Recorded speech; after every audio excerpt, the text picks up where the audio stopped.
Well, happy Sunday evening. I'm Jeffrey Daugherty, the Christian Whistleblower, here with R. Wayne Steiger of the R. Wayne Steiger channel. And because I overslept this morning, I'll just be frank with you. We missed the Sunday morning show. So this is the Sunday evening show. Sorry about that, Wayne. Hey, listen, I was going to write it off to no internet. So, I mean, but.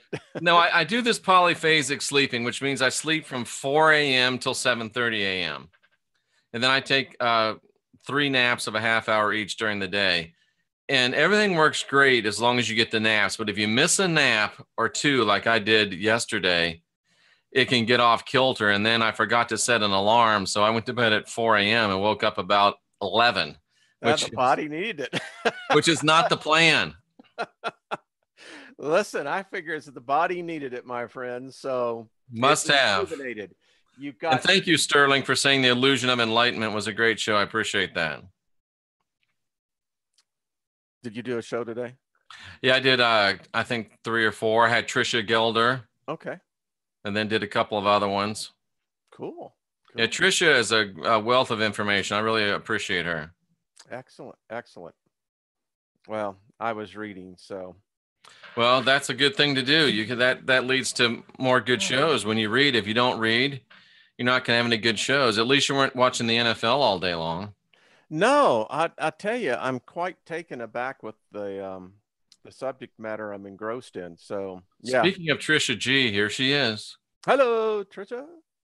Great shows today, Trisha. And I just saw that you responded to, it looked like 6 or 8 comments, and they were saying how right on your numerology was. So thank you very much.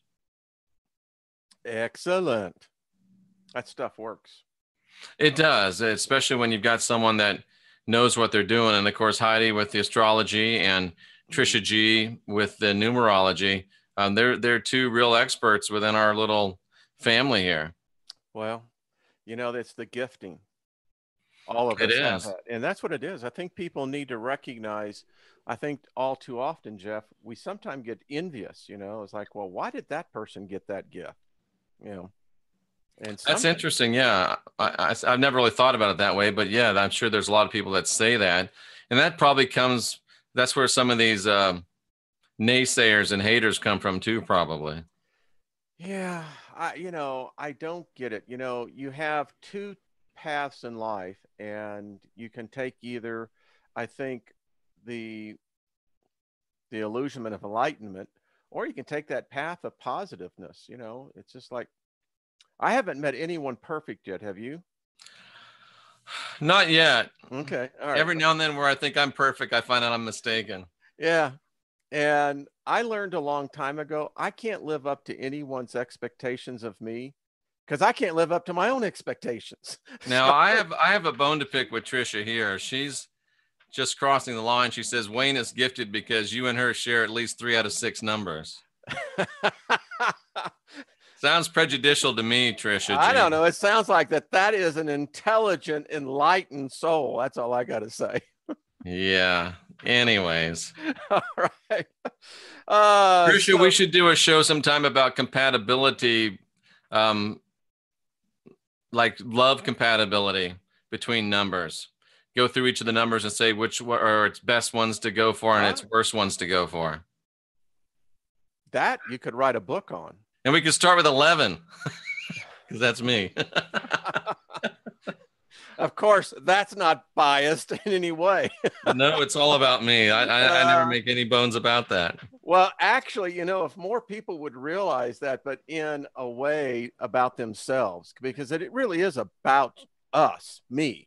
It really is. It has to be. Yeah. Otherwise, the rest of it doesn't matter. Yeah. And if it is to be, it's up to me. Hey, and I came up with. Let me shut my door. Okay. So I'll go ahead and do the commentary in between here. So it's not about the finality, it's about the vitality. So there you go. My little words of wisdom. Do you believe in the concept of soulmates or twin flames, Wayne? Well, I don't know what I believe anymore, but yeah, I think that there is something to that. There has to be. I'm still dealing with some cognitive dissonance, Jeff. This whole translation in the Samaritan text about creation chambers is just really got my head spinning as to what does that really mean. Hmm. And it really has a difficult time if you take this to its full extent. So anyway, but do I believe that there are soulmates? Absolutely. You can see it in everyday life. Yeah, I just wonder if it's really, with all the billions of the people on this planet, if there's really one perfect person for another one person, or if there are like types that would be quote unquote soulmate for you. I think there would be houses. That's how I would. Houses? Yeah, you know, you have certain houses that you would be more compatible with, and within each house you have a diversification of who's in that house. Oh, that could be. Just a thought. Yeah. Yeah. I know nothing about it. I know a lot about how to mess up relationships. If you want to know how to make a marriage not work, I can help you with that. It does take a lot, you know. I think to be single today, God almighty, you know how much energy it takes? Well, obviously, you're a single guy, so I mean, you know, Yeah, it but I have no interest up until like the last few months and even thinking about romance for like 5 years. Trisha says she believes in more than one soulmate for people. yeah, why wouldn't there be? Do you believe we have doppelgangers? Hmm. It's very interesting you mentioned that because there's a theory out there that if you have black holes, you would by necessity have to have white holes. Right. So I don't know. You know, what I'm reading in this text is that they created a lot of us. There were other versions of us. The demons were created by the gods that live in the nether world, and they do come up here. And yeah, it's just very, very weird. I mean, when I read that the fact that the first Noah, they had the first Noah, but 2,300 years before Noah was ever written about. Are we talking about Gilgamesh? It's out of the Epic of Gilgamesh, Yeah. and actually, Iowa X says that his fit is hot women. Right. That's original. uh, I've never heard that before. Yeah. So, you know, when you read this book and you begin to find out the first story of Noah, their Noah was named. Are you ready for this? Ziusudra, and that's Ziusudra. That was the first Noah. And the story came from the Samaritans. And Oh, they, there's no doubt that all of the stories of the Old Testament were liberally borrowed, yeah, plagiarized. I was trying to today be. you could be sued for that. You would be sued for that. You would be. And so here's what I've been thinking about, Jeff. So if we have to say that all roads lead to somewhere, right? All religions lead to somewhere, right? So you have to give credence to the god An, A-N. Then you have to give credence to Enlil, Enlil. By the way, he was cast out by the other gods for raping another goddess. And so Enlil was sent to hell. And that's where Enlil rules over. Enki came to mankind's rescue. But apparently, these gods, the Sumerians will tell you, they never existed.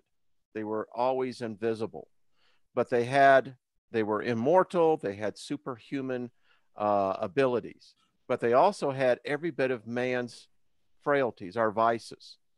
Hmm. There's one story, Jeff, in here that talks about Enki and Inama. Excuse, I get these names confused. Namana, who was That Enki's sounds mother. better than enema. Yeah, Nema was It made me a Enki's little mother. uncomfortable. And they got drunk at a feast one night, and they went into the creation chamber. And Enki created a man that was apparently very sick. It was physically weak. His mind was not right. Nama came along, tried to change what Enki didn't work. We don't know what happened to that creature, but it was cursed. And then Nana came in and she created a female that had no sex organs because she was tired of her handmaidens being raped. And they went through creating about 5 other beings in this creation chamber. So you got to ask yourself, if this is where the story originated from, what's going on here? Well, you know, in my mind, I'm thinking, I know that I would say that the biblical, at least the Old Testament stories go back to Sumer, but I'm not, that doesn't necessarily mean that Sumer's stories have legitimacy to me. It means they are the original myths, but how much truth is there in them actually? Or are they, you know, are they allegorical? Are they mythical, et cetera, et cetera, et cetera? I can tell you right now, they are not. They were more sophisticated than us. They actually had courts. Right. I mean, that doesn't mean they're true stories because they were the first stories, is all I'm saying.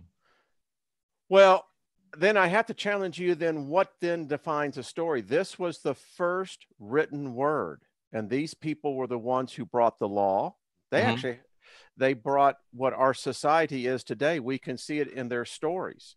They're not stories. These are actual records, documents. They're court hearings that were actually done by stenographers. But what I'm saying, though, is just because your stories about gods are first doesn't mean they're right. It means they were first.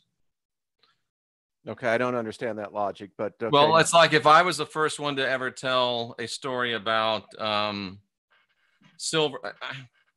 What I'm saying is just because it's the first telling of a story doesn't mean it's the right one. Someone else, Bram's, let's just put it in terms of a novel. They could have just been writing a novel back then, and it wasn't. And we don't know it's real just because it's first, is all I'm saying.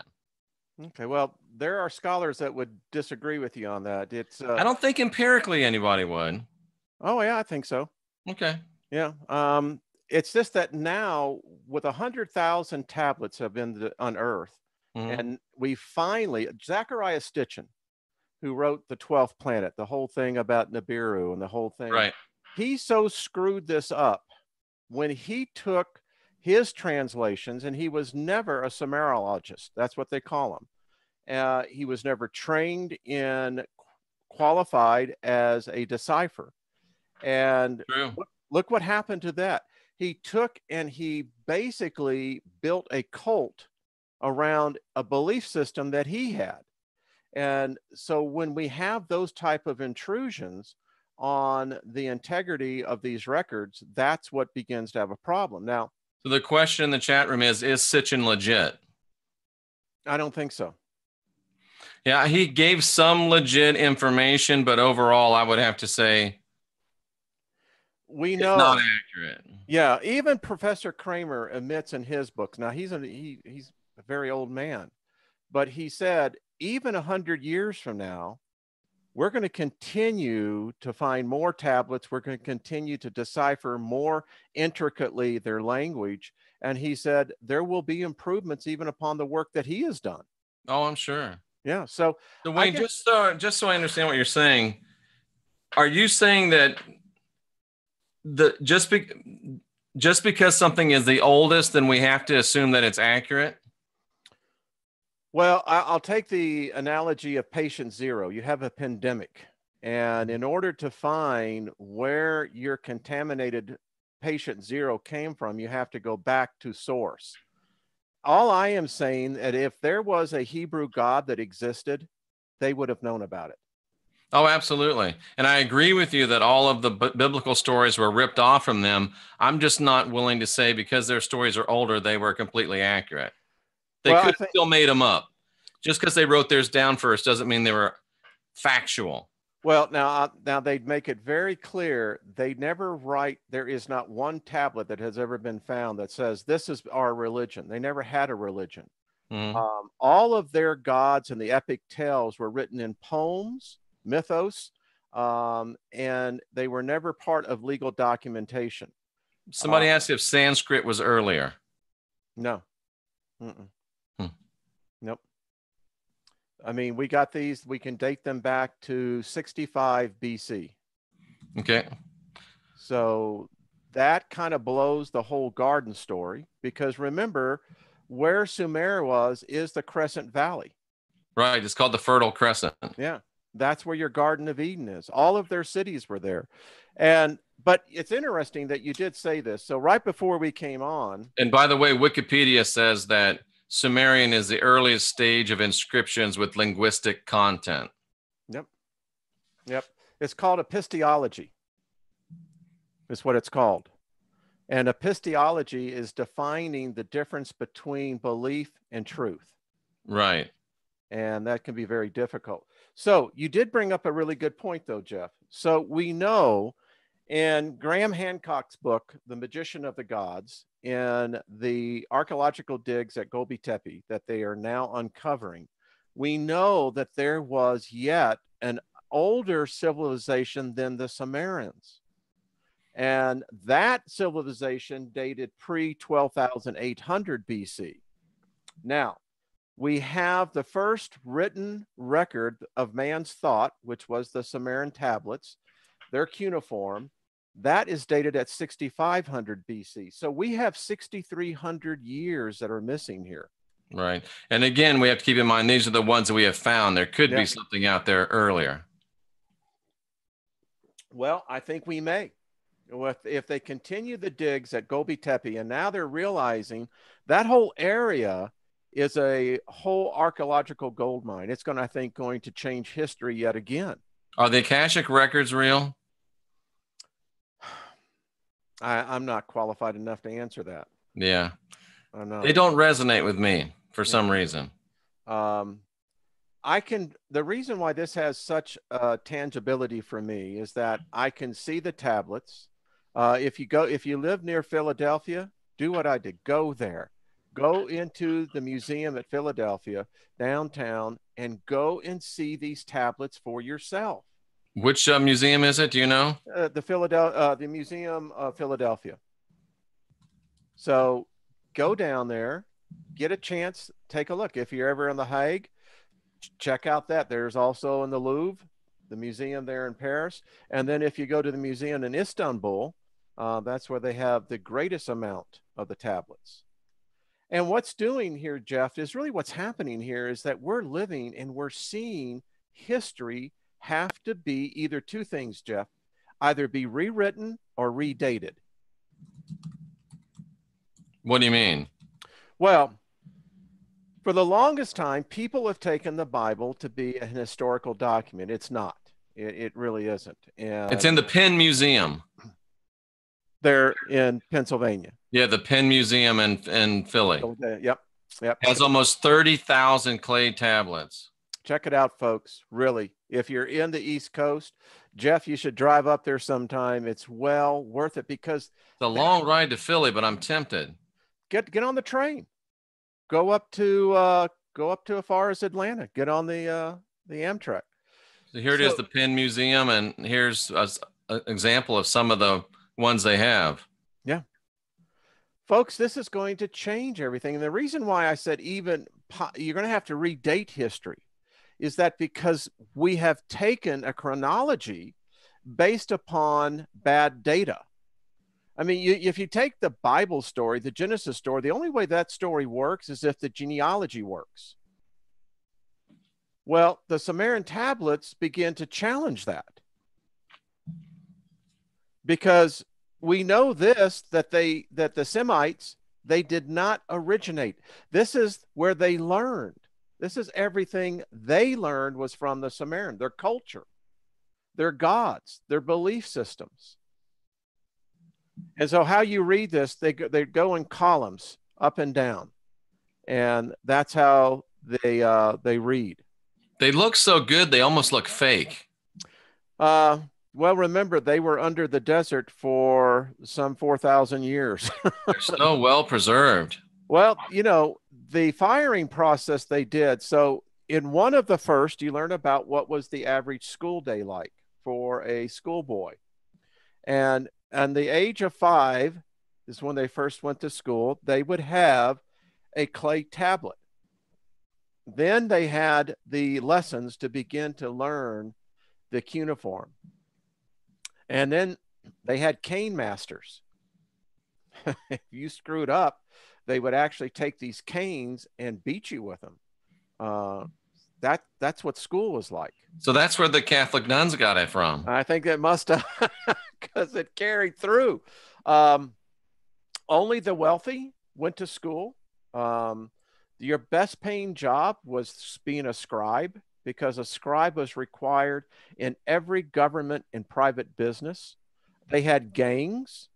They had where youth would come together and they would roam the boulevard and the plazas, word for word. They had agricultural that we still use today. So it's just quite fascinating. Now, you bring up a good point. What happened in the 6,300 years? I contend something had to have happened, Jeff. And what if these creation chambers, if they were just a myth, right? A legend that they wrote about in their poems? Strange choice of words, you have to admit. Creation chamber. It does. Yeah, I'm not totally dismissing. I'm just saying God's getting drunk and making things. It just sounds more like epic tales than actual, at least portions of it sound more like epic tales than actual renditions of creation. Well, then I don't know where the original went, because either he or it is hiding. We may never know. That's true. I still contend that no human being has ever seen a God, ever. And I still contend with that. What would a God look like? How would we know what's he supposed to manifest? Well, if the Christ an Elohim manifested in the flesh, I guess that would be seeing a God, but it wouldn't be seeing the highest God. Well, you're taking the word of an ancient culture of people that happened. You have no proof of it. Well, no more proof than we have of anything. Well, but at least here we have the tablets that can at least identify, and this is what my point is. We can read what these people's minds were like. I mean, I love the story I read about. There were 3 men who killed a guy who was a scribe who worked in the temple. It was a gardener, a butcher, and we don't know the third one. They killed this guy. Then they came back and told the guy's wife that they had killed him. Well, believe it or not, the Samaritans had a police force. They actually had policemen. The policemen went and arrested. They found out about the murder, so they arrested the 3, and then they arrested the woman. They charged them all with capital murder. These are in the records. And in there, they went before a jury of 9. The woman was pleading that she was innocent. The 9, 2 people stood up to be her advocates, and they said, you can't charge her with the murder as an accessory after the fact. That's how it was written, an accessory after the fact, because she was not there. She did not profit or benefit from the murder. They won over the other 7, and the woman was acquitted and set free. The other 3 lost their heads. So that's a real life story. So what I'm trying to say to everybody, in 6,000 years, humanity has not progressed. We haven't progressed. I would agree with that for sure. We have regressed. And we get so hung up now onto this Judaic belief system that you're so convinced, and I was for the longest time, that the story of Genesis, well, who was this God there? And this was our God. This was the one true God. But this one true God is not written about before the Hebrews. And so for me personally, I can't accept that any longer. And when I find something like this that now is rewriting history, this is a history book. You can take it in college. It begins to work on my cognitive awareness, Jeff. And that's where I'm at now. It's just like, okay, so where did these gods originate? I really want to know. How did we get the concept of heaven and hell?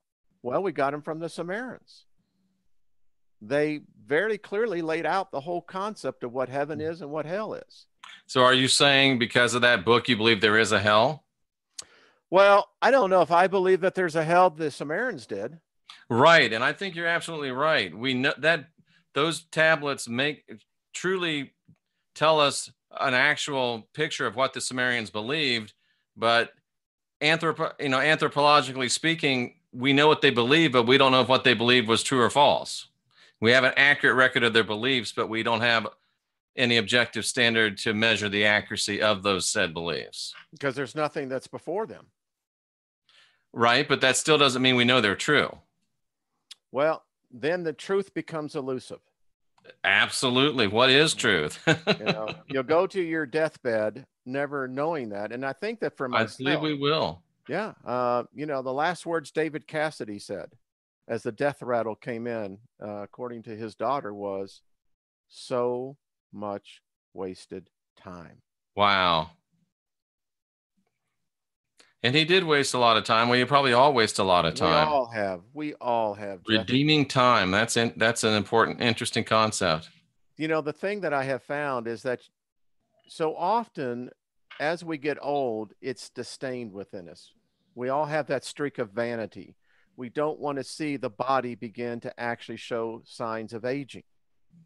But here's the other thing that we have failed to grasp. It's a good time for reflection. At least it has been for me. You mean older, our later years are a good time for reflection? Yeah, I think you have a lot more life experience to begin to weigh this out. You do, for sure. Yeah, and I think that that's what so many of us are on this journey about. I know that there are people, like when I brought out the hypothesis, and it was just a postulation that the internet was the single God of this world. Because if you take the same definition of what a God is, the internet is, word for word. And it has the same merits and the same structure. It has the same hierarchy. It requires the same amount of dedication. So why would it be so far out to postulate that we're actually interfacing with a real live deity? And of course, as you know, a lot of people went back crap crazy on that one. They did. But there were a lot of people that actually saw where I was coming from. I mean, it's definitely got it. Listen, I found the news story today, Jeff, where it says now under 8 years old, folks, 1 hour a day that they're spending on the smartphones. That's not talking about their tablets at school. At the age of four, the average 4-year-old is now spending more time in front of a tablet than in front of their parents. It's crazy. Yeah. And I know my young little granddaughter, she can whiz through an iPhone and an iPad. Probably knows more of the secrets. I mean, she'll sit down on there and just show you the pictures. She'll unlock it, turn it on, and show you everything. She knows how to mute it and make phone calls and everything. She just flies through it. And it is kind of sad. Now, is it just apocryphal that Gates and Jobs didn't let their kids have devices? Oh, I think they knew. Do you think they really did, or do you think that's apocryphal? No, I think they really knew. I really did. I'm convinced of it. And you think they really didn't let their kids have devices? No, I think those people were of such a level. To answer your question, I don't think so. Interesting. It's now, are you still heading up to the Georgia Guidestones? Well, not this week because I have those 2 radio shows. Okay. I'm going to go the next week. Okay. And actually Friday, I'm going down to the shortwave radio station that I'm going to be broadcasting on, and they're giving me a tour. We're going to do a live show tour of that shortwave, and there are 26 towers and all that kind of stuff. So that should be kind of cool. Excellent. What day is that? Friday. Okay. Excellent. Good deal. And then the next Monday, I'll go up to the Guidestones, which I hope isn't a wasted trip, but I think it should be at least interesting. Well, one person wrote me today in an email and said, listen, I heard what, and they said, I've got to know more about Sumer. What else did they do? What were they doing first? And then they wrote back, they said, so what's going on here? It's almost as if history itself is being upended. And I said, well, it's kind of going with the whole way things have been. It's 17. I don't know for you, but for me, what a strange year. I mean, somebody says Obama only allowed his kids 1 hour of TV on the weekend. I find that really hard to believe. I don't know. I'm not even convinced they're his kids, but that's another story. And isn't one of them in big trouble right now over something? Yeah. She apparently likes pot. Oh, okay. Yeah, you know. So how much time did he allow him with pot? Well, until they pass out. Well, just one bowl a day. That's it. And by the way, I make a prediction by 2020, marijuana will be legalized in the United States. By 2020? Mm-hmm. That's close. Yeah. That's a aggressive prediction. Trisha G doesn't watch TV, only YouTube. See, there you go. When you read in Clark County on Wednesday, they laid off, I think, 200 personnel. Now, Las Vegas, Clark County? No. Don't mean Clark County. Up in Chicago. Okay. So I'll think of the county. Who's up there in Chicago that you would know? Is it Cook? Cook County. Thank you. So Cook County laid off 200 people. And now these are employees of the Service Employees Union. And, you know, these jobs are like, you don't lay these people off, but they had to. I mean, the cities have taxed themselves out. And the woman said, and I thought this is really strange because she had to have heard this somewhere. She said, when Cook County legalizes marijuana, this will bring my job back. So the fact is the state of Illinois is bankrupt. You've got a half a dozen other states that are right behind it. By necessity, they will begin to legislate marijuana into the places where you think you will never see it because of the tax base alone. It's a revenue generation. Yeah. Yep. Here, which isn't such a bad thing. Well, I mean, you know, if you're going to have a sin tax, you know, they have it already. It's what alcohol and tobacco. I mean, the rest of them, you know, the lottery. Listen, I would rather have people, you know, if I'm a proponent for medical marijuana, it works. Me too. It has tremendous attributes. I think the lottery is a tax on stupidity. It is. I think that the lottery is the worst thieving thing you can do. Someone asked me one time, what's worse than no hope? I said, false hope. Also, although I did walk into a store one day, find a lottery ticket, and it was $100 winner. Well, sometimes fortune smiles upon those of the, you know. I would never buy one. I mean, it's literally a tax on stupidity. You're not going to win. Yeah, you know, so I think it's going to happen. That's why I say 2020. I think that states we're going to find. Listen, in Colorado, I mean, we're loving it. You know, the states around us, our number one industry is becoming the pot industry. Isn't that crazy? And Wayne, we've all been stuck at a convenience store behind some little old retired lady who's spending $50 on lottery tickets that she doesn't have. And you got to wait for her to pick out all of the different ones. And it's like, lady, and you know, she doesn't have the money. It's as bad as the TV evangelist. It is.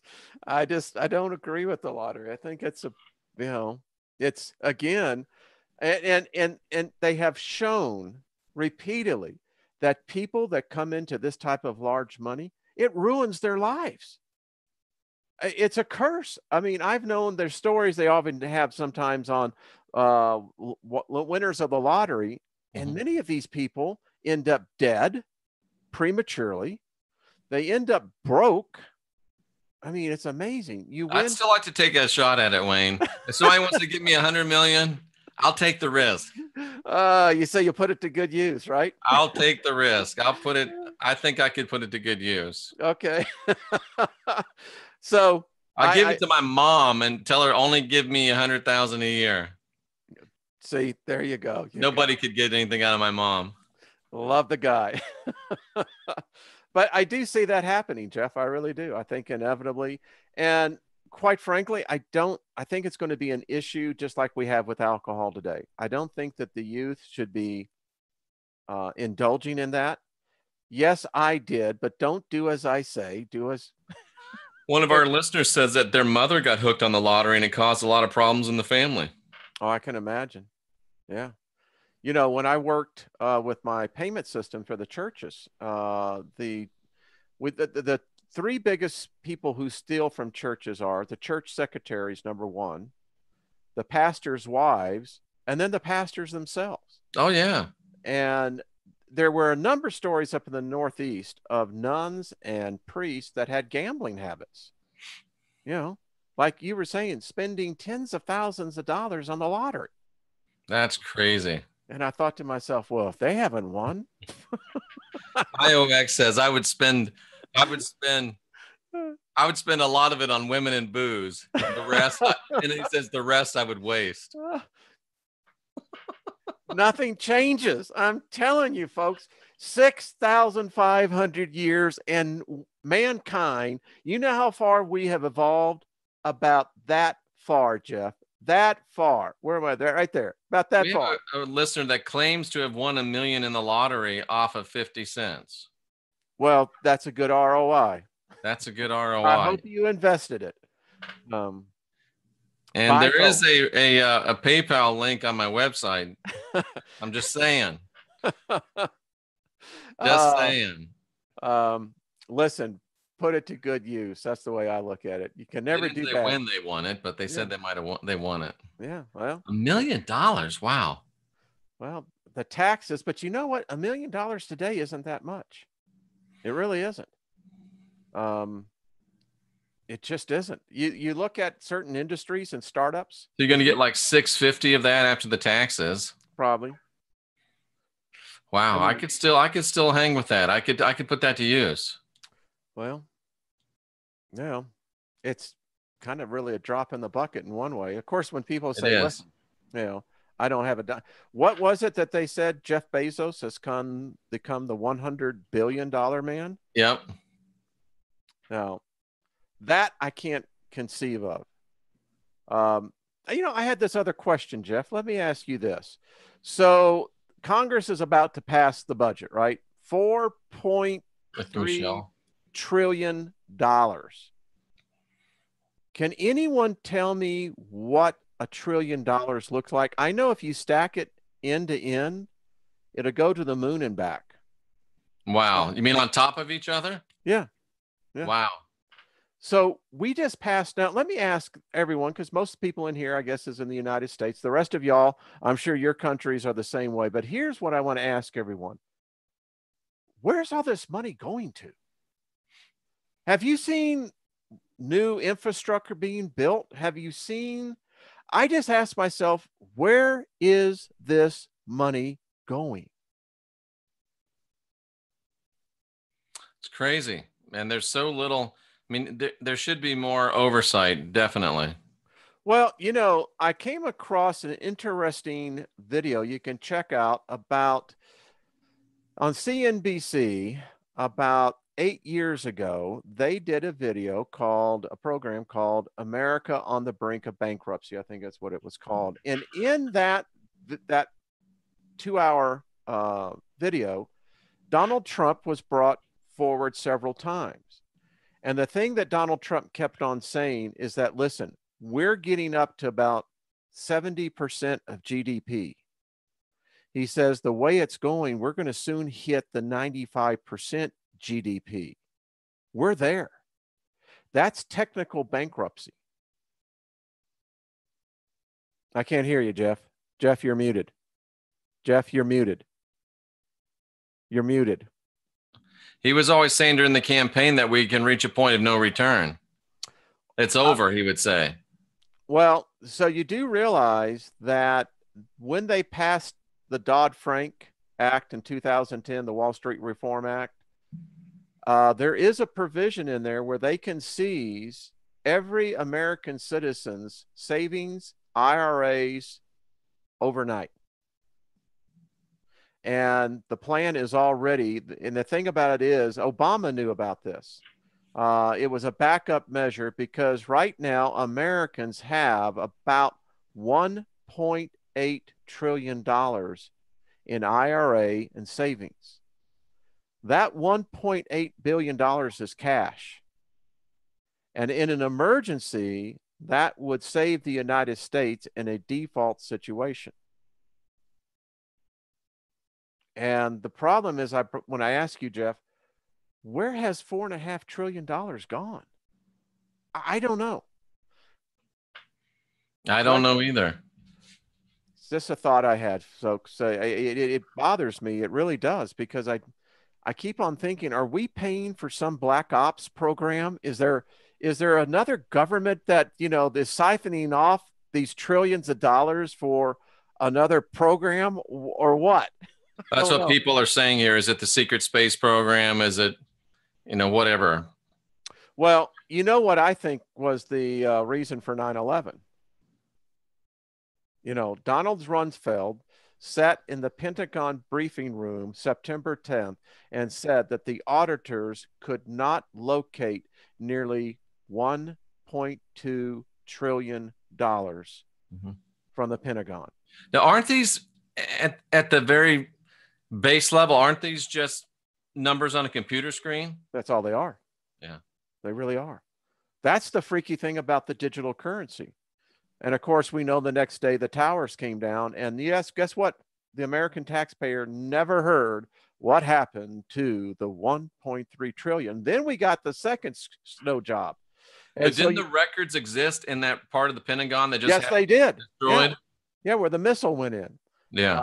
That was a cruise missile. I mean, folks. It wasn't I'm not sure what it was, but I'm sure it was not an airplane. It was not an airplane. It was, by all intents, we can see it. So then the second screw job came when Greenspan, right before he stepped down. And when he testified before the Senate Banking Committee on TARP. How many of y'all remember TARP? Remember that? I remember it. Yeah, 2009. They passed it was an emergency bill that was passed for $1.5 trillion, folks. And when the Senate, and I'll never forget this, Shelby from Alabama asked Greenspan, what happened to that $1.5 trillion? Greenspan says, I don't have to answer your question, and I'm not going to answer your question. So maybe they are right in the chat room, because something is taking a lot of money away. I mean, just my opinion. Yeah. A lot of, but again, it's not real money. So it's just, It's weird. It's a shell game. Yeah. And so it constantly messes with your head. Everything we're doing today. I had some person write me today and said that every day, she said, it's getting more difficult to really keep balanced, that level. And I said, well, you can do it. You just got to remember is that things are happening, and I don't know why. I mean, I had this crazy idea is that, are we really coming to an epiphany for our species, Jeff? Is there really going to be this moment of clarity? Are we really ever going to achieve this, or is this an illusion that we continue to somehow replay again? Yeah. I tell you what, it wouldn't surprise me at all if somehow the guy who is our president, who's been called more than once the king of debt, if he doesn't somehow do something that resets everything for us. I don't see any way out of it. No, I don't. And if you remember, after he got elected, he was talking about negotiating the national debt, and everybody jumped on him and he quit talking about it. But I'll guarantee you, he hasn't stopped thinking about it. There's no one buying our debt. That's just the problem. We've talked about this. When we monetize our debt, and we started monetizing our debt in 2011. Mm-hmm. I remember I was going to an airport in a car service, and the driver and I were talking, and I was reading something. He says, do you mind if I ask what you're reading? I said, no. I said, I'm reading about the Fed selling off treasury bonds, and that the fact that the Fed bought back 70% of the auction because there was no one there buying our bonds. And the guy says, well, at least we're selling it to some we know. And I said, no, you don't understand. We're buying our own debt. Mm-hmm. I said, this is nuts. I said, this is how every national economy, look what's happening in Venezuela. I mean, we don't talk about these things, but Venezuela is in collapse right now. Mm-hmm. I mean, you've got 30 million people that are starving to death. I mean, this is crazy stuff. It is, and it's sad stuff. It really is. You know, the Middle East. Listen, Israel fired on the Syrian army over the weekend. And, you know, we've got the purge taking place in Saudi Arabia. They're now raising the war flags against Iran. They are. They are. They're blaming Iran for the instability in Saudi Arabia. So yesterday, Jeff, yesterday evening, going out, all of a sudden you could hear them coming in. Within 20 minutes, we had 3 sets of F-35s fly over. You know, are we seeing something on that? Tomorrow, we're supposed to, here in Denver, we will supposed to be reaching near 80 degrees. That's 30 degrees above normal. If this was summertime, we'd be hitting a high of 120 degrees. Right, if it was proportionate. Yeah, if it was proportionate. And on the East Coast, you guys are cool, right? It's kind of, what's it going to be tomorrow? I think it's going to be, we're normal for this time of year. I mean, tomorrow the high is going to be 62, and that's no, right now it's 62. Tomorrow it'll go up to what's tomorrow? Monday. It'll be up to 75 with the low is 61. It's about normal for now. So we're going to be warmer than you. Yeah, I mean, this is our normal winter weather here. We don't have the beach. Yeah, that's true. And then, but it was nice and sunny today. It was a beautiful day. Good. I hope you got out, buddy. Not today, I didn't, because I woke up so late. I've been behind the 8 ball all day long. But what happens if the United States, you know, we have all this debt. What would happen if President Trump and all of his guys, you know, got their pencils out and started adding it all up and saying, okay, here's the worth of all this that we give into X nation, the worth of all this we give into Y nation, Z nation, and just said, okay, we're taking all of this off of our debt. We're not paying this because we've already paid it to you, and just deal with it. What would happen? Well, if we defaulted, it would start a worldwide chain reaction. Here's my concern. Why? It's not even real money. Yeah, but it's still in the ledger books. And it's chattel. But you bring up something, Jeff. If the default happens, and I can tell you right now, the odds on Wall Street are 7 to 10 that it will. Right. But nothing really in reality and nothing real would actually change. Nothing tangible would be lost. Well, other than that, you wouldn't have access to your accounts. And then when they bring in the North American dollar, they'll basically exchange what you had in your account and make the adjustment to that. Yeah. But my concern is this, Jeff, something's going to happen. The reset's going to happen. The United States is technically broke in our required, what we've committed to, that's Social Security, Medicaid, etc. That's nearly $100 trillion now. That's what we're on the hook for. He went. No, I'm just trying to get my camera to focus. You're looking good there, buddy. So here's the thing. And this is going to be kind of a weird subject, but Friday night, I was going through some of the headlines and I came across this weird story. I think it was on InfoWars.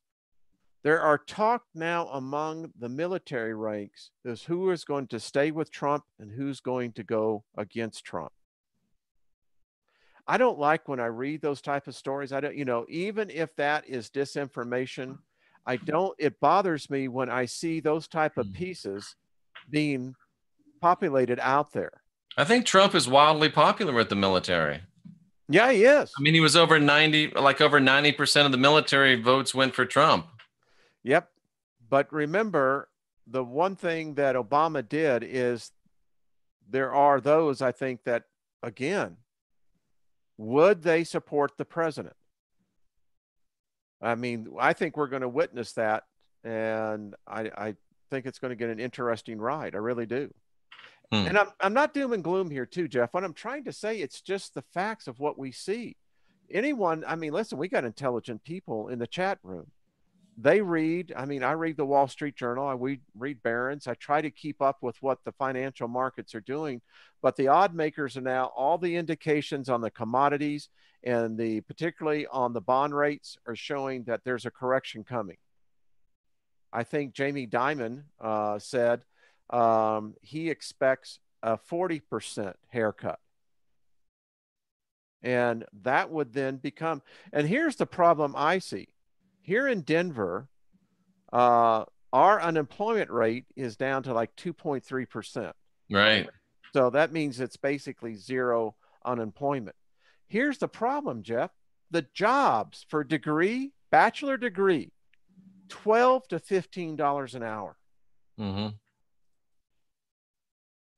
1976, I was a union drywaller. Do you know what my starting pay was? What? $10.44 an hour. Well, that just shows you the really smart people go to trade school.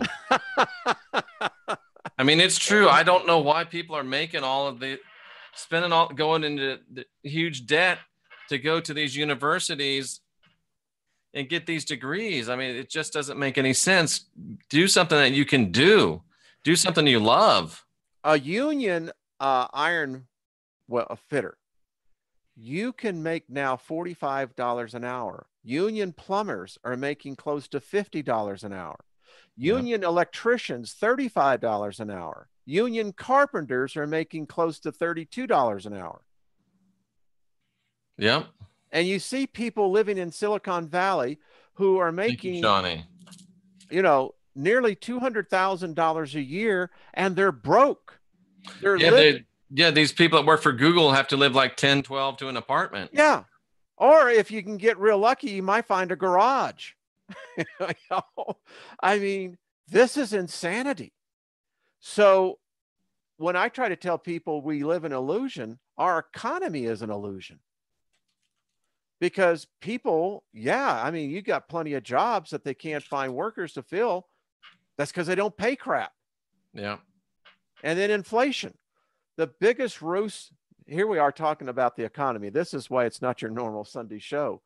So when the Obama administration skewed the data on two things, on the consumer price index and the Commerce Department on labor, they changed the parameters overnight, which removed almost 23 million Americans off of the unemployment statistics.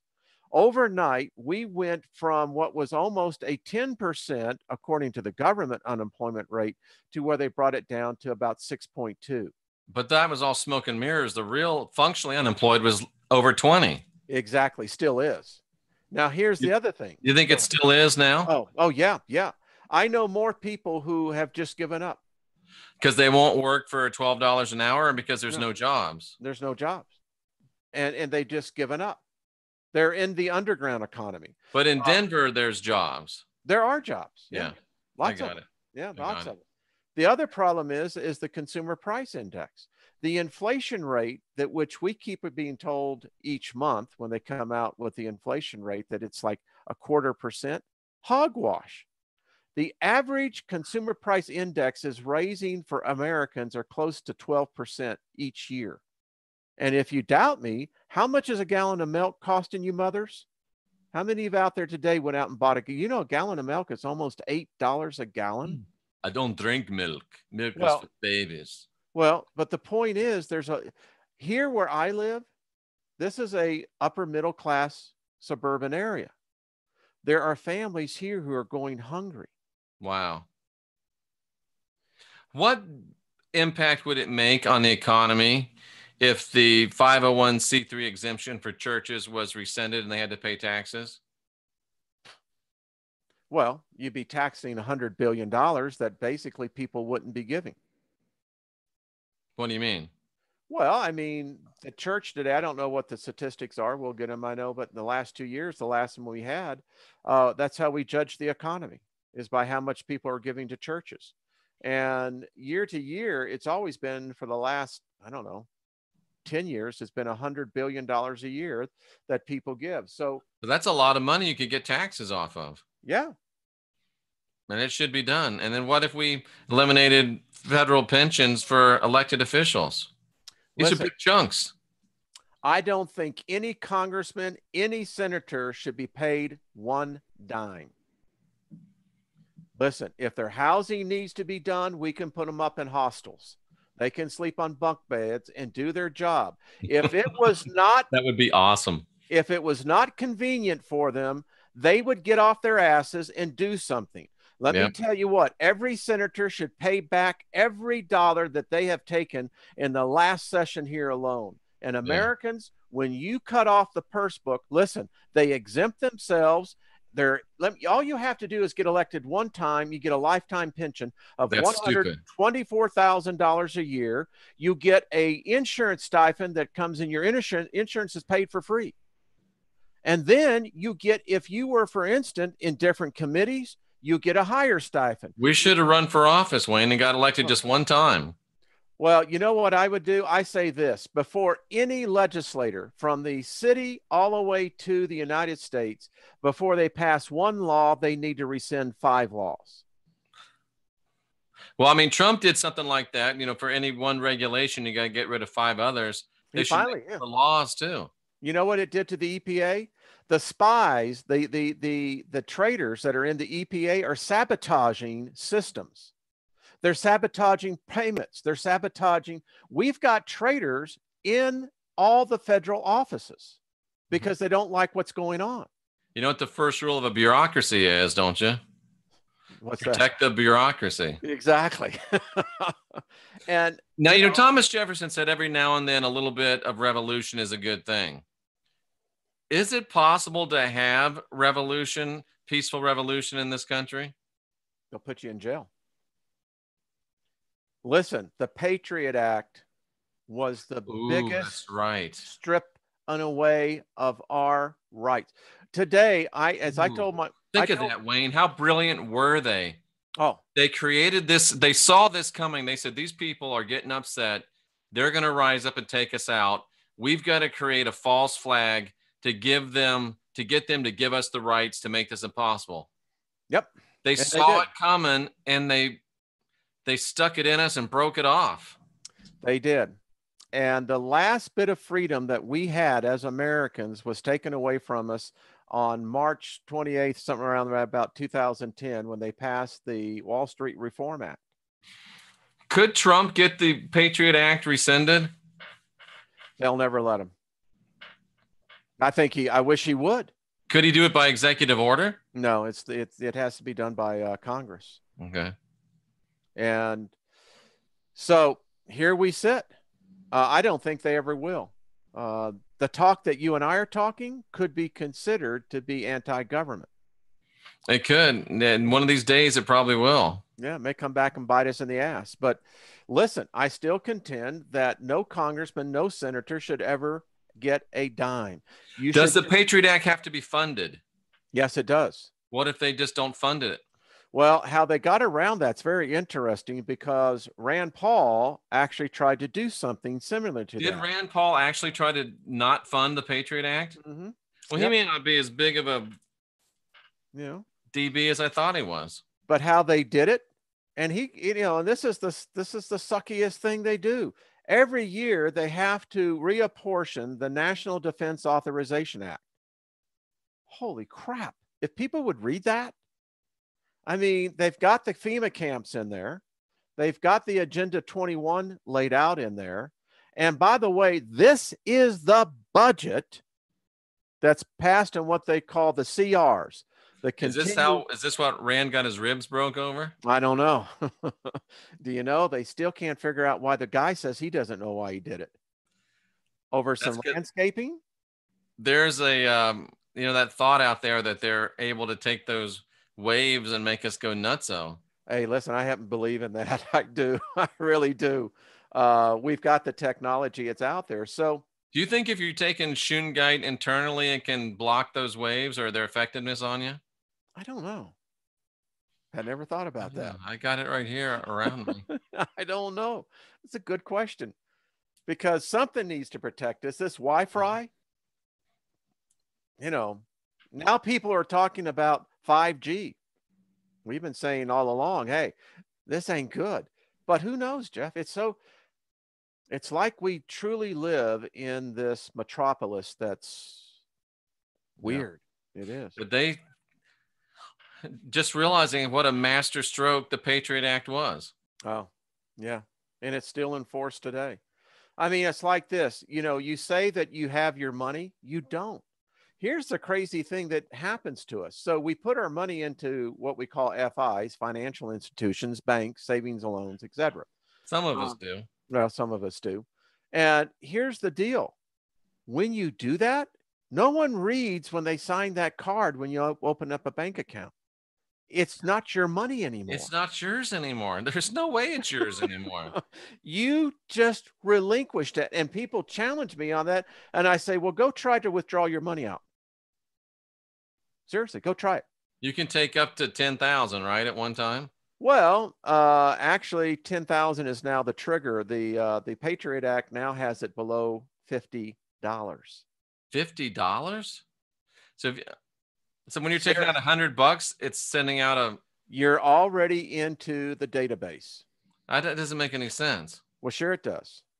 Your cash is the only thing that allows you to have an extension that's why this whole new underground economy, this barter economy is really taking on.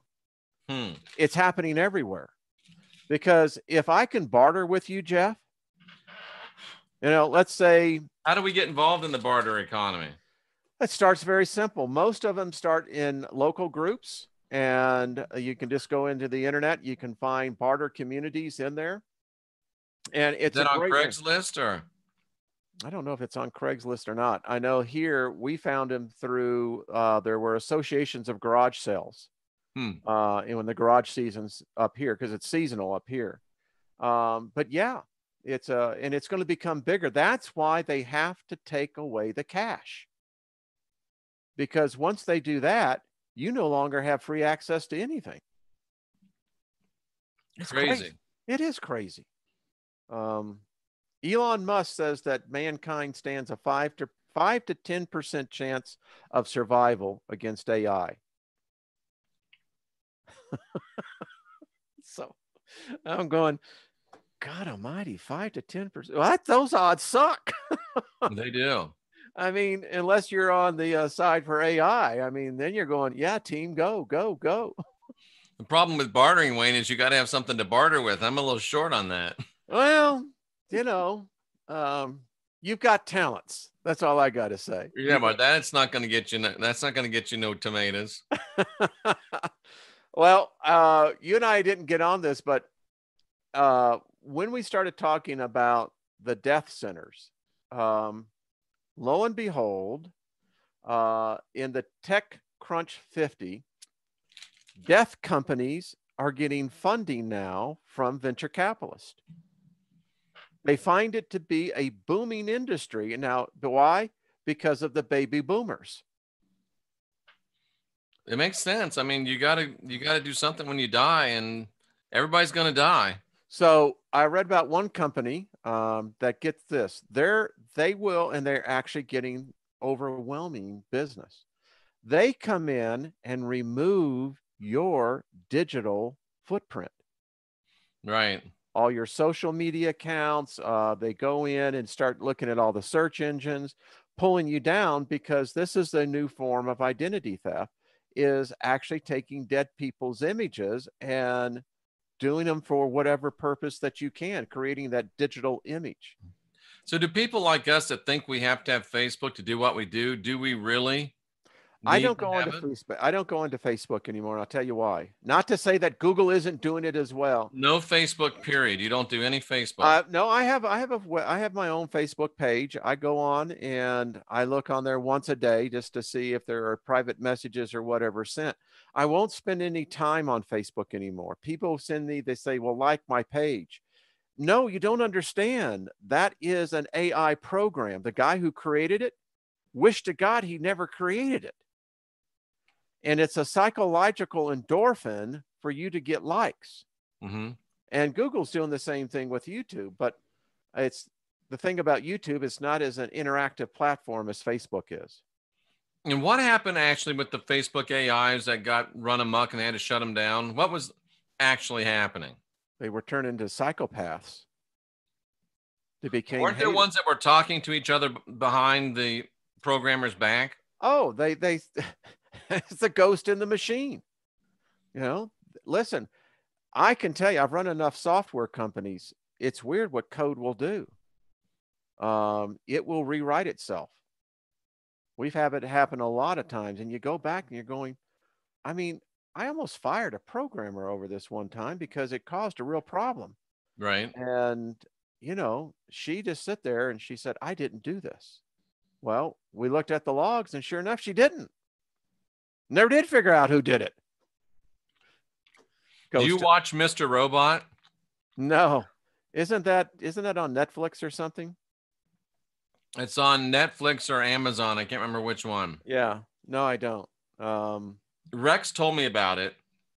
And man, it is something. AI taking over? It is something. Well, I know this. I'm sorry, I just had a sugar. Well, I just had I was getting lightheaded, so I had to eat a couple of fig bars. So that's all right. That's why I'm going on and off. That's okay. I didn't want to eat in front of you guys. But all this is coming together. I tell you. No, it's Mr. Robot, isn't it? It's not iRobot. I think it's Mr. Robot. Anyway. iRobot was the one that Will Smith was in. Yeah, that was a good movie. That was a great movie. It's still profound. It really is. It is. It's just, I'm telling you, I think we've tapped into something. Either we tap into these things and then Hollywood makes these movies and all of a sudden we have a mass consciousness where we start focusing in on this and the darndest thing happens, it starts to come to pass. Yeah. I mean, Skynet, 1984. Who the heck would have ever thought that we'd be seeing the reality of Skynet actually alive today? I'll be back. Yeah. And it's true. So it's crazy stuff. So I hope crazy stuff that's going on. Kept the folks in the chat room going. We did. Yeah. I'm glad. You know, how many we got in? I don't even look over there. 120 right now. Well, hello, folks. Hope your Sunday evening is going good. So that's all I have on my list tonight. That's it, huh? Yeah. Although I did write myself this. I said there are times when I think that I'm yelling fire in a crowded theater to get everyone out, and everyone stands up striking matches. Huh. Did you catch that? Yep, that's almost the way it is. So that's almost the way it is. Yeah. So there you go. You can't save people that don't want to be saved.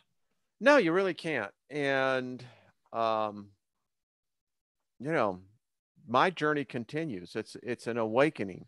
I keep on saying, you know, the ultimate creator, whoever that is out there. I'm just trying to get through all the muck to figure out who the guy really is, or if it's a gal. Who knows? Yeah. I don't know. I have a good friend who's dropped off the grid mysteriously. And it's crazy as it sounds. Sometimes I wonder if he was even real. I wonder if he was almost an astral friend that I had that was manifesting in reality. Because I would talk to him on the phone. We did Skype shows. I'm trying to think if I ever, but you know, I never saw him because it was just Skype audio because he was in Mexico. So it's possible that he wasn't real, but I'm pretty sure he was real. And he's a a shaman and an MD psychiatrist out of Britain, out of the UK. I'm pretty sure he's real. But anyway, he always said that we're in a process right now where the astral realm is folding over on itself. Sorry about that. It's folding over on itself. And it won't be long before this world compresses and the people that are ascended are going to leave. And the rest of the people are going to be people that aren't ready to ascend are going to be left here on this world. And he said the smart ones will escape to the trees and survive. So that's the words of Dr. Andy Toltec.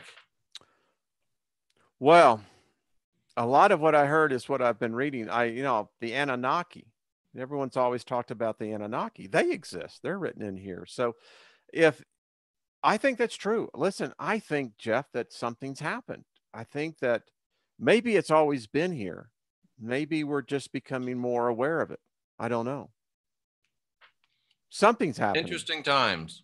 Yeah, I mean, it really is. It's like, well, this year we're not participating in this whole Christmas thing. We're not putting up decorations, we're not putting up trees, and we're not buying presents. Because to me, it's like, well, what are we really doing here? What's the purpose of this? Now, for family, love it. We'll have that type of fellowship, but no. At some point in time, this whole mind thing, I guess what I've become more sensitive of this year, I'm sick of the materialism. Yeah, I gave up on that about 20 years ago, literally. I am fed up with it. I've never enjoyed Christmas, never have, but I am so fed up with it. It's everywhere. And, I'm just going, this is insanity.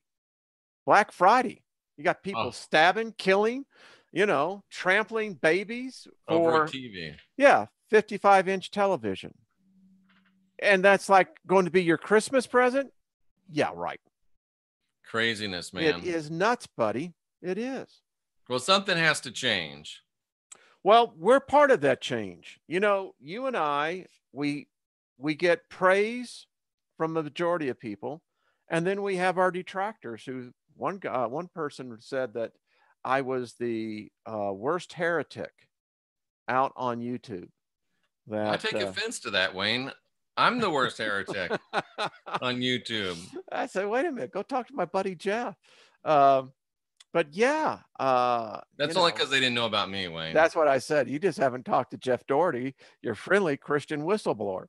I am not the heretic here, Well, you're a heretic. You're just not the biggest heretic. Yeah. Well, the way I look at it, they won't debate me. It's some guy today said, he said, I don't know. He said, oh, I need to read my Bible more. And of course, the people on my channel said, you have no idea what you just said. Yeah. Yeah.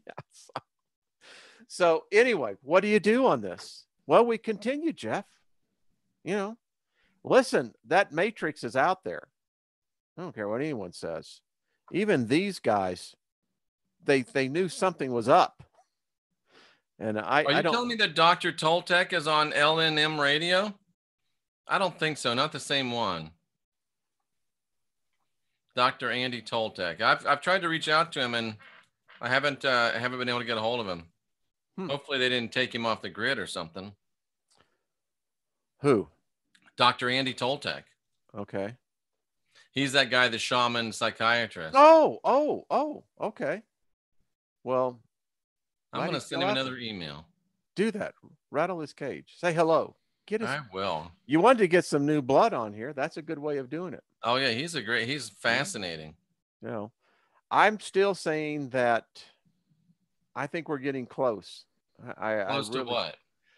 I think we're getting close to some breakthroughs. Breakthroughs, I mean, by actually beginning to see. Right now, I swear we're in a fugue that is preventing us to see much further than the hand in front of our face. We're in this maelstrom where we can't get our bearings. And I think that this is a shift that I contend started a year or so ago.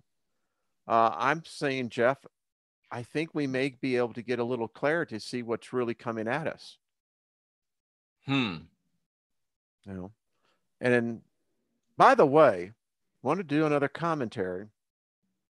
What's up with all these flat earthers? Man, I did a video and I swear it was like, where did the brigade come from?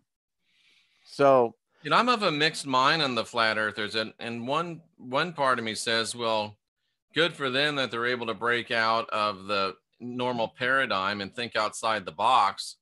But then at the same time, they become some of the most dogmatic, hateful individuals. It's flat yeah, earth or nothing. yeah, very hateful. And it And almost seems like it's an organized, religion. I don't want to say a psyop because that's so replete, but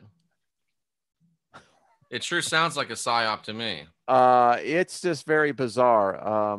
I like what Rex did on his show, I think on Thanksgiving, some of the more terse responses, comments. And yeah, I mean, it's like where they came from, I don't know. I told them, listen, you're free to believe whatever you want, but be respectful. But anyway, You know, the thing that's hard about the flat earth is, you know, their whole thing about the horizon always reaches to visual level, no matter where you are. That's really easy for people to go out and say, oh, yeah, they're right. And that kind of starts them down the whole rabbit hole. I had a friend who sailed around the world. Now, how did he do that? Because, you know, he went around this way. Yeah, that's Not it, this way. and you know, the guy that was going to do his rocket launch yesterday. What about him? Well, I'll tell you what happened to him. You see, in his first attempt that he got his rocket off, he was using telemetry based upon a round planet. Did he actually Now, shoot one off before? no, because he refused to take the coordinates that you required, and he couldn't get the math. Well, it's because it's round, buddy. And so it just proved he him right. didn't shoot his rocket off. No, Well, I don't understand why. because he couldn't get the telemetry right. Don't you just point it up if the earth is flat? No, well, no, you don't. And that's what he's not telling everybody. So the first attempt that he did, he used the math that agencies gave him, and all that math was based on the trigonometry of the earth being round, folks. So when he tried it this time, wasn't working, really. So he never actually launched the rocket, though. No, he never will. I mean, so it was just a big publicity stunt. Publicity stunt, yeah. That's what it is. And listen, it worked. It got them free PR. You know, I mean, it was even on Coast to Coast. Yeah, it was a slow news day. So they got this whole research flat Earth thing out there one more time. Yeah, great. You know what? They got millions of dollars of free advertising. Yep. Yeah. You can't buy that. You can't. Pretty clever. It is pretty clever. Yeah, real clever. So, but it's so hard because you can't actually prove to a flat earther that the earth is round. No. And there's no need. You give it up, you know, how I was going down that road for a while, trying to go there and talk and, put out and show that the flat earth is actually a Jesuit. Yeah, no. PSYOP itself. And no, you just can't get there. You can't have any rational discussion. So I just said the hell with it. No, and that's how with a lot of my Christian friends, it's not worth it. Yeah. I'm not going to divide a person who I don't know because of terse words. I'm not going to do it. You can call me an a-hole. You can call me everything you want, but you're doing the name calling. I'm not. Like you and I, we have people who make videos against us. And the question is, well, at least it worked. It got them to think. I just wish they had more than 6 followers if they're going to make videos about me. I wish it was a big channel, but it's like 14 or 15. The only 14 or 15 people in the whole world that hate me. Well, they make videos and compliment each other. Oh, that was a really good video. Well, thank you. Well, yours was a great. Oh, so was yours. So that's all it is. It's a mutual masturbation society of people that hate Jeff and Wayne. They really need to get a life. I wish they would. I just wish their channels would grow so I can get more free advertising. Yeah. There's no such thing as bad publicity. There isn't. I mean, that's the first thing Mad Men showed you, is that it doesn't matter if the PR is good or bad. And in fact, it's better if it's bad. It is. I mean, Jimmy Swaggart once told me, he says, the best way to get somebody to do something is to make a rule against it. Yeah. We were talking about the Bible college, and he says, we didn't have problem with what he called fornication on campus until we put in the rules that you're not allowed to fornicate on campus. And he was serious. He says, Jeff, they're in the dumpsters doing it. We never had these problems till we made a rule against it. I love it. It tickles me. I mean, it's like, go ahead. It's so don't you dare make another video about me. And Wayne, the latest one, they started using my words and your words, and I was going to do the whole copyright thing, but I said, why? It's not worth the time. And they're helping you. It's publicity. If they're repeating me, then so they're using your voice. Actually, you're cutting and pasting your voice. Oh, cool. Yeah, me too. Yeah, that's fine. Which is awesome. Listen, I wish I'd use my picture too. Do the whole thing, man. I think it's my picture, everything. I give you permission. It's a great form of flattery. It really is. And your brother went to JSBC, Crow? Jimmy Swaggart Bible College. Oh, there you go. Yeah. Man, that was the place to go when he started that thing. That was the place to go. Is that down in Louisiana? Baton Rouge, Louisiana. Baton Rouge, Louisiana. God. And we'd walk down the halls and yell at each other like Genesis 14:7, and you had to say it back. Oh, God. Oh. That's the way it was, man. That was the West Point of the Assemblies of God. I'm telling you, that was the point of the spear, the move of God on planet Earth. Jimmy Swaggart Bible College. I really wish that plan would have come. I mean, here we are 2,000 years and, the same things just over and over again. And at some point in time, Jeff, I think that we will rise above this. Yeah. We will realize that we are our own gods. Yeah. Always have been. We are. And Jimmy said something else to me that applies to this. He said, there's two ways to have, and I'll put it in these terms. There's two ways to have the biggest YouTube channel. One is to build a YouTube channel that is so attractive that more people come and watch it. Two is to try to destroy everybody else's YouTube channel so you got the only one left. I prefer just to live in peace. Absolutely. That's what I do. And as I've said to everyone, you come on my channel, that it's my documentary. Mm-hmm. This is documenting my life. And so if people are emulating my life, whether it be good or bad, heck, I don't care. Absolutely. It's kind of flattering that, if you're going to cut my voice up and put it in, cool. Yeah. Cool. Just use the picture too. Come on. Yeah, come on. I mean, oh, it's funny. It is. And all you do is just smile, and you just way I do, I just give them a good telepathy hug. It's like, it's all right. It's okay. I give them some telepathy, but it's not a hug. It's like, it's okay. If you're having that kind of cognitive dissonance, well, then sort it out for yourself. It's all right. You'll get there. But it's fun.